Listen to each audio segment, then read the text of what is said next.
Dreamscape presents What Once Was True by Grainger, narrated by Caroline Lennon.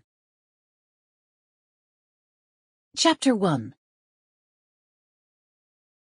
Robinswood, County Waterford, 1940. Well, if you want to be the big man, going off to fly planes for the British, don't let me stop you.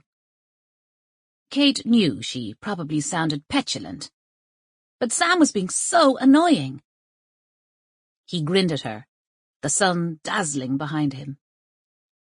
He looked so much older than 21 in his RAF uniform, and Kate hated the way he made her feel like a stupid kid. "Kate, I am British," he replied, delighted to annoy her. It was always like this. Him teasing her, and her quick temper rising to it every time.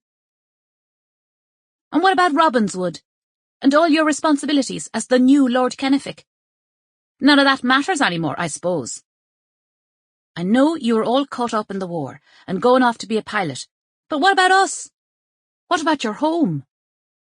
Now that your father is gone, God rest him, you can't just up and leave this whole estate, the house, all the people who work here, who rely on Robinswood for their livelihoods." She had to try to get through to him. They walked through the orchard as they had done since they were children. The big old house up on the hill to the east of them might have looked imposing or intimidating to others, but to Kate and Sam, it was just home. And indeed, it was a beautiful house. 4 floors and a basement, built in 1770 of cut limestone, with red sandstone edging, with a huge front door accessed by 15 granite steps. Verdant green lawns stretched to the ha-ha, the sunken fence, used to keep the deer and cattle off the perfect grass.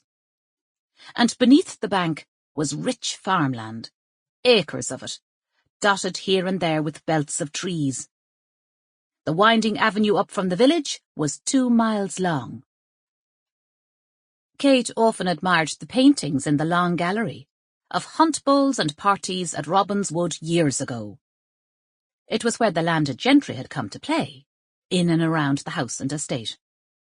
Of course, that sort of thing no longer happened, but in its heyday, the house was one of the finest in Munster. Kate automatically pulled weeds from the strawberry beds as she had been taught to do since she was small. Her father was the estate manager, and Sample complete. Ready to continue?